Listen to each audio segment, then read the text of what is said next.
are a professor in the monastery, and this is 5 years before things get a little rough for our students. But Audrey, could you tell us some more about the story for our audiences back at home? Yeah, that's right. So I'm playing as Byleth here, and we are at the Officers Academy at Cageccc Monastery. Don't worry about that green-haired girl in the room. That's completely normal, and everything is fine. But basically, at the outset of the game, I'm sorry, I have to talk to Bernie here.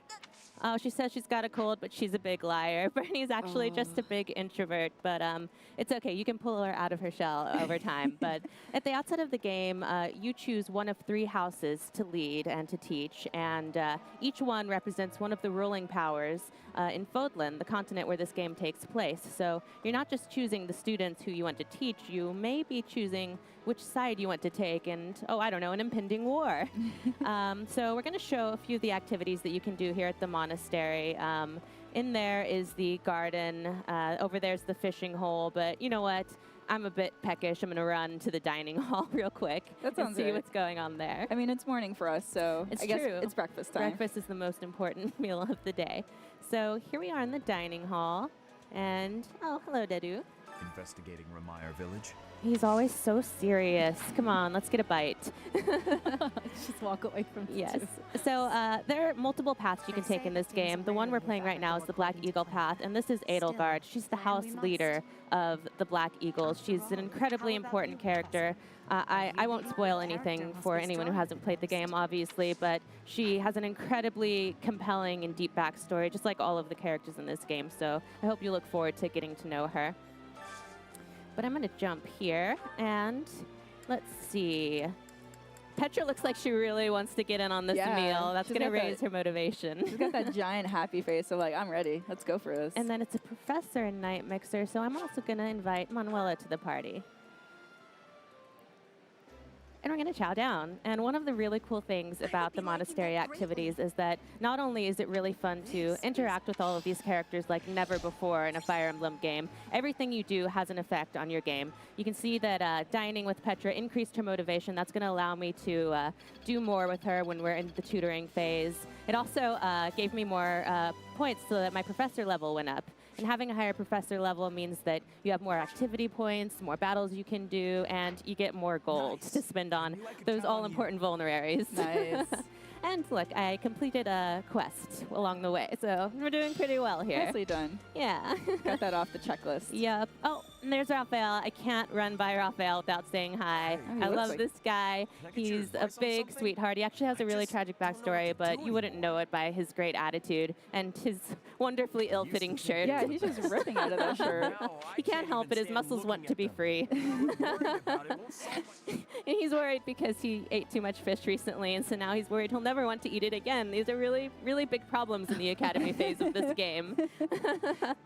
So right now, I'm going to go ahead and fast travel, and this is pretty big, so I'm very happy I can't fast travel, to the cathedral here and do a couple of more activities. And as I said, not only is it great to be able to interact with your students and actually run around in a Fire Emblem world, run around these wonderful environments, but everything you do has a practical effect in battle. So all of the things, all of the time you're spending here in the monastery is going to go back and help you in battle, which is still the core of this game. Yeah, 'cause, like, speaking about like just the environments, it's like there's so much detail. It's such an expansive world to explore, so you'll definitely spend a lot of time not only in battles, but also exploring this monastery world.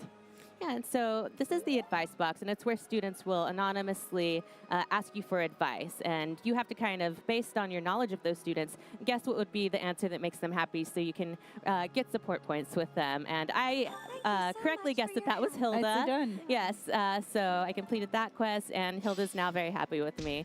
As I said, all of the different monastery activities you can do, as well as battles, will increase your support points, which can unlock support conversations.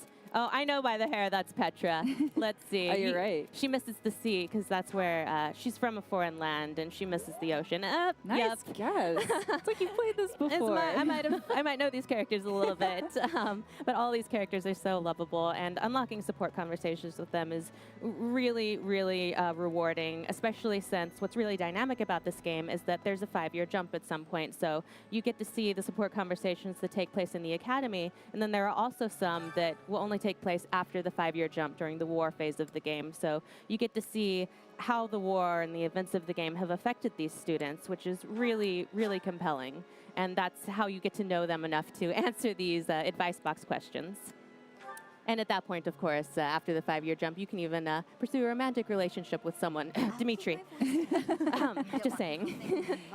He is quite handsome. He is. Now I'm going to do some choir practice. I chose Dorothea, who's a former opera singer, and Ferdy, who has the voice of an angel. So we're going to do some choir practice. And again, like everything at the monastery, it has an effect. It raised their faith experience, and I got more authority experience as their professor. So it's another boon to your battle, to your strategies, to the way you're going to be able to level up these characters. I'm noting that the game is fully voiced. I really like, whenever you talk to a character, they are fully voiced and you can really engage with them. And some folks would be happy to know there's dual audio options. So yes, if you want to play with the Japanese voices, you absolutely can.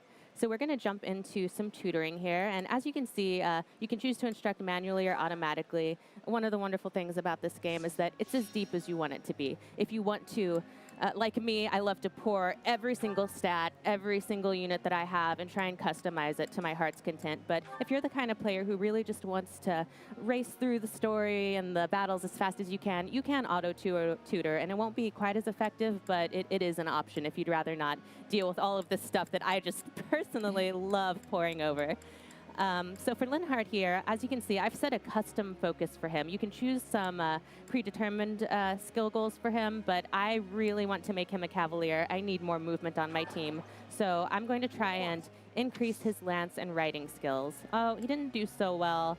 I could critique him, but I'm going to play Mr. Nice Guy. It's like a good call, bad cop. Like, which one are you going to do? And that was the right call for him. He doesn't respond to critique very well, so... Let's see. He's still got a bit of... he did really well. Good job. And he leveled up in Lance. Nice. So we'll check in a bit, but he just might have enough of that skill to be able to change class. We'll just have to see. Yeah, good job, Linny. I'm very, very proud of you. And then, he's still got a little bit of motivation. So let's go ahead and work on your horsemanship. He leveled up as well. Nice. Skill level up. All right. Things are going well for Linny. And then let's also... check in on Ferdy. He also has a custom focus here. I want to make him a brigand, mostly because I think he would hate the outfit, so I kind of want to force him into it. That's vicious. And another skill level up. He's doing really well here. As I said, I've been very focused on getting all of these skills up to the level they need to get the classes that I want. It's very good to point out that, like, there's each character has a specific affinity for a class, but you can dictate how you want to play it, just the way that you want to play it. Right, so they fit sort of the synergy of the rest of your army and how you like to play. Exactly. It's dependent on strategy, or it's even dependent on the way that you want to play. Absolutely. Professor. Oh, and as you can see, some of your students can actually ask you if they want to update their goals, and you can choose to go with what they're looking to grow in, or just force them to become an archer if you want them to be an archer. Here, I'm going to leave Ignatz the way he was, just because I really want him to continue down that path. And actually, sometimes if you force a student into territory they're uncomfortable with, unfamiliar with, they'll actually grow exponentially in ways that they couldn't have foreseen.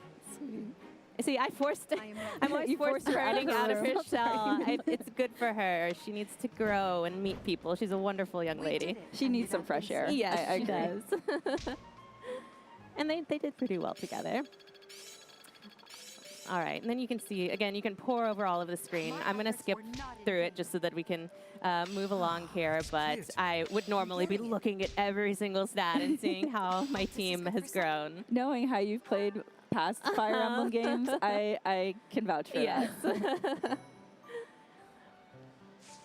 All right, so now that we've gotten some good skill level ups, I'm actually going to jump into the certification exams here, and that's how you change classes in this game. The really cool thing is that all characters other than character exclusive classes can become any class. So I can make Linny, yes, he has the skills that he needs. As long as you have the correct skills and they're at the correct level, you can become any class that you want. So he's at those skill levels, and so I can finally make him a Cavalier. Nice. If he wasn't quite at those skill levels, I could still try the certification exam.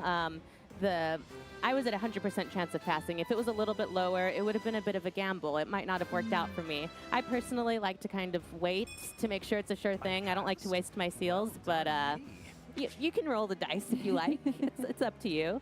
And yes, I would like you to change into that class. Yeah, and I do like that once you pass the certification exam for a certain job class, you don't have to keep using seals if you want to switch back and forth. Absolutely. So let's go ahead and make Freddy a brigand as well. He's going to love the outfit. He'll learn to love it. Oh. Yes. Oh, look at that. Look at him styling and profiling. He looks proud of himself. Yeah. Go ahead and, yeah, let's keep you that way, Freddy. All right, so that was pretty successful. Let's go ahead and let's jump into a battle. Or no, you know what? Let's do a seminar. Change my mind. Seminars are a way where you can learn from some of the other professors or faculty at the Officers Academy. Like here, Sisateth is really good at lance skills. So if I want to continue to grow Linny in that direction, I can have him attend one of Siteth's seminars, and his lance skills will improve. Oh, nice. It's very interesting that not only are you interacting with the students, but you're also interacting with the staff as well, and building those relationships and understanding or learning their personalities as well. Because like just earlier, you were having breakfast with Manuelo, who happens to be a faculty member within the monastery. No, there are so many student characters in this game, and they each have such depth. It's really a delight to get to know all of them throughout the course of the game. Oh, and it's the Holy Kingdom of Fargus Founding Day today, and there's a special dish. I really want to eat there, but I'm going to jump ahead so that we can get a look at some neat battle. All right. My students are doing so well. I'm so proud of them. I love seeing that level of it. Yes. As a teacher and a professor, it is satisfying. Oh, and it's Marianne's birthday, and she's a sweetheart, so I'm going to go ahead and buy her flowers. And as you see, I got support points for that, so good job all around. I'm the favorite teacher, let's be honest. I do like that you get to interact with students in the other houses too, regardless of the house you initially choose. Yeah. There's an option to interact with them, possibly recruit them. Yeah, if that's you a great plan point. So well. you're not just stuck within the students that are particular to a house. You could always recruit them over to the house that you're currently following. Mm-hmm. Yeah, and along those lines, I'm about to do a paralog battle that requires Raphael and Ignatz to take part in it. And Raphael and Ignatz are not actually Black Eagle students. They're both from the Golden Deer, but I loved them so much during my Golden Deer playthrough. I couldn't bear the thought of going on without them, so I acquired the skills as a professor that they wanted to grow in, and since I was able to do that, I was able to recruit them. And because I recruited them, I was able to access this paralog. I otherwise wouldn't have been able to play.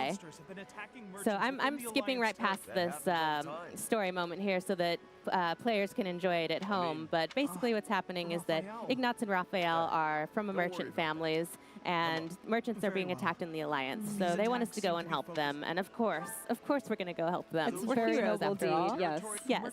Doesn't make any. Agree. You're gonna go. I just love Raphael. He's the best. He's so amped. I knew you couldn't resist. He's always amped. Thank you so much. And we've seen a glimpse of the calendar a few times, and that's really notable because you live by the calendar in this game. It determines when you take part in special battles, when you can do additional training opportunities, when people's birthdays are, special holidays, tournaments, all kinds of things. So you really want to keep an eye on the calendar. All right, we're going to go ahead and jump into this battle. Oh, there they are. There are the merchants. Oh, they're in a load of trouble because that guy doesn't look friendly. Oh, yeah, not at all. Looks like they are. So my group starts up split up, and as you may have seen, the objective here is to defeat the commander Merchants could probably escape. and obviously protect the merchants. That's pretty important. So you're employing proper flanking maneuvers, which is already, it looks pretty good. Yes, and that's why I'm really happy that I made Linhardt a Cavalier here, because that gives me a lot of movement at my disposal, and I really want to be able to get over to this drawbridge over here. Ooh. So first I'm going to use a combat art, then I'll get over to that drawbridge. Combat arts are returning. You might remember them from Shadows of Valentia, and there are a bunch of new ones in this game as well. So I'm going to go ahead and unleash one. They're very powerful, of course, but they also do lower your weapon durability very quickly. So you can't just spam the combat arts. You have to be very strategic about how you use them. That is very good to point out. Oh, he lost a lot of health there. We might get to Need some see reinforcements. Lenny die. Oh, we'll no. see what happens. Oh, no. And because he is a mounted unit, he can move again after attacking. So I can just kind of scoot him away from those enemies, perhaps. Stay focused. Teacher to the rescue. Yes. Hands off my students. I do love like these battle sequences that it's not just between the opponent and your character. There's like action and battle happening, so it adds that immersion to what's happening on the field. Absolutely. And there's my archer. It's always important to have a good archer on your team. And Ignatz is the best in the business. All right. So I think Linhart's covered pretty well. He looks like he's going to be safe, so I can go ahead and start scooting Hubert and Bernie over this way. She made it out of her room. She again. did. I'm so proud of her. I'm forcing her out of her room. But well, what I'm trying to do with Linhart is to move him over to this drawbridge, because if I lower that drawbridge, then I can get these merchants away from this really mean-looking giant wolf over here. Wow. He's going to scoot his way closer and closer to them, and I don't want that to happen. So let's do our best to prevent that.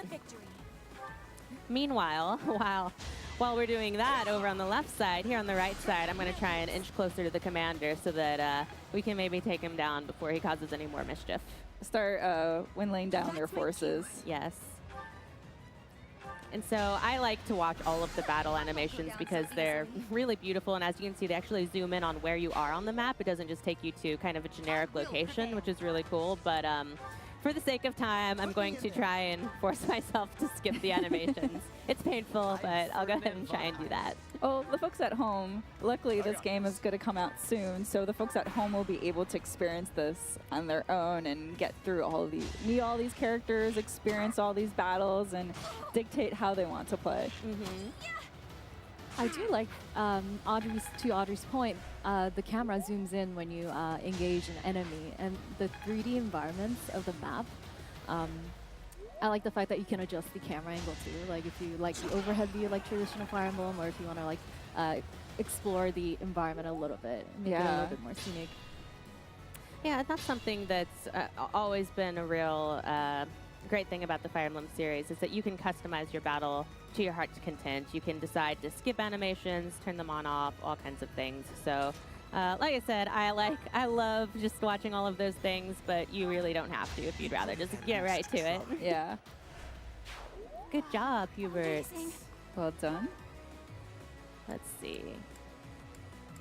I think that's the best we can do. Oh, look at that. That actually unleashed a gambit. So as you can see, those guys behind Bernadetta, those are her battalion who I've assigned to her. And because I've assigned them to her, she was able to use their gambits, which did her really well here. Was able to defeat that enemy. Yeah, so, she got a crit in that one too. And it never would have happened if she hadn't left her room. So proud. Yes, another gambit. Nice. Wow. We might just save these merchants after all. And I leveled up. Such power. Truly amazing. If I don't say so myself, truly amazing. Indeed. Huh? It worked out.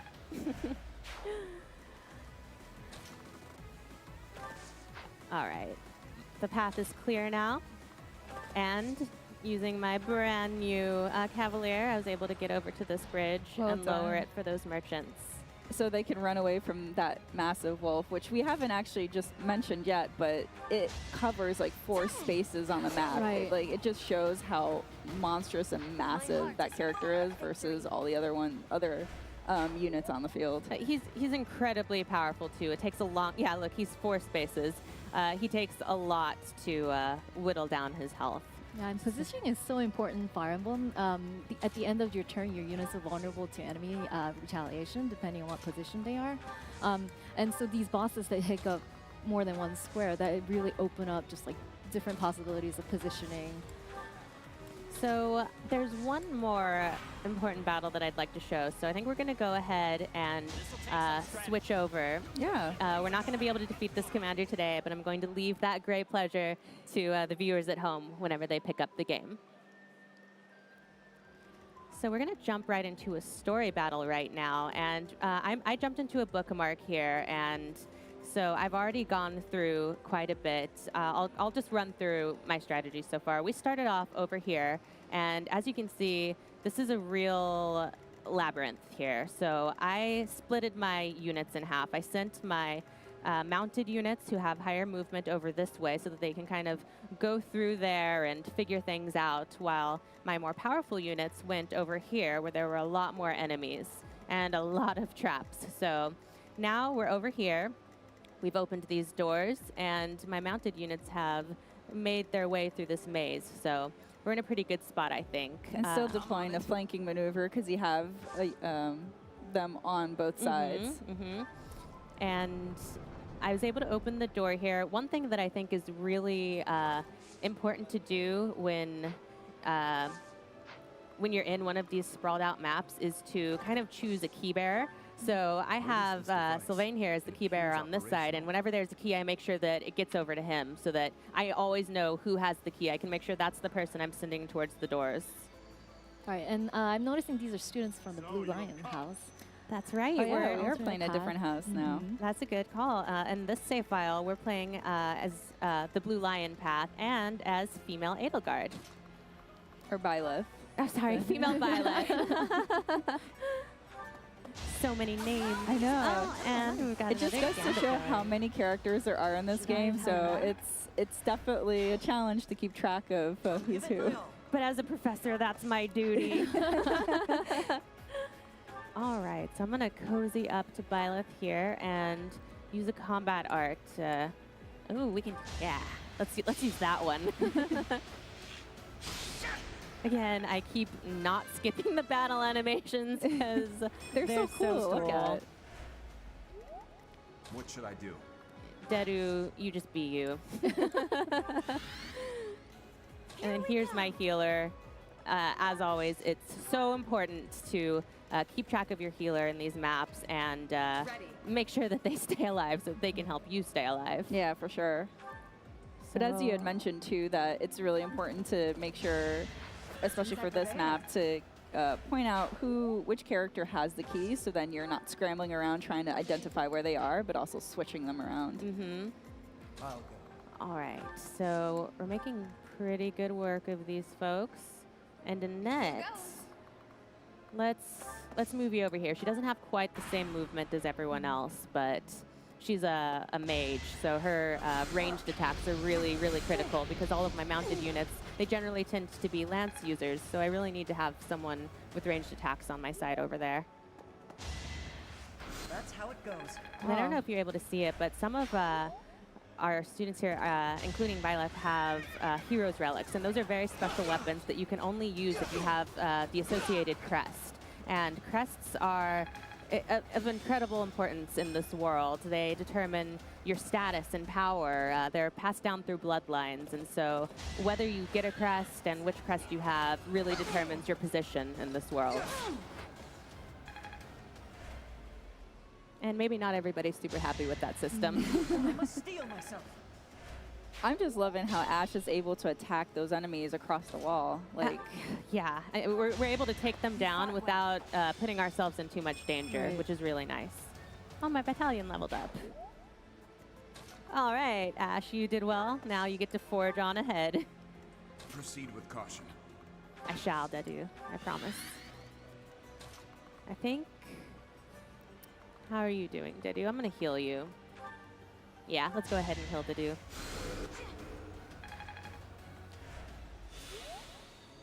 All right, thank you, Mercy. Well, let's go back over to this side, and there's a lever here. So let's flip it. still a few enemies to take out here. Uh-huh. So let's send Sylvain up this way. Take that guy down because he's blocking one of the warp panels I want to use. Normally, you would need to check all of these warp panels, see where they take you, but I just happen to know which one I want. You've done this go before. straight there. I've done this before. Oh, yeah, let's use Rally because Felix, Thanks. he's a bit of a downer. He needs some pep in his step. And then we're all going to move closer to this warp panel, which is going to take us where we need to be to get closer to the Death Knight, who sounds really friendly, doesn't he? Yeah. If we have time, we're going to go and try and say hello to him. Yeah, I'm not so sure if the title be Death happy to say Knight is. hi Yeah, back. Yeah. right. Yeah, his mother should have thought twice before naming him Death Knight, maybe. So just to reiterate to the folks at home that are just tuning in, this is Fire Emblem Treehouses, where you play as a professor to basically encourage students and just prep them up.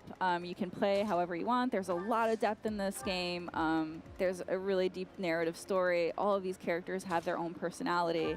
And right now we're playing a bit earlier in the game where it's before the 5-year jump, which if you tune in yesterday's Nintendo Direct, you got a little bit of a preview of what happens after that jump, but this game is really, really cool, and we're really excited to show it to you today. Yeah, and that was just a taste, what you saw in the trailer. Their stories, their backgrounds are all so complex.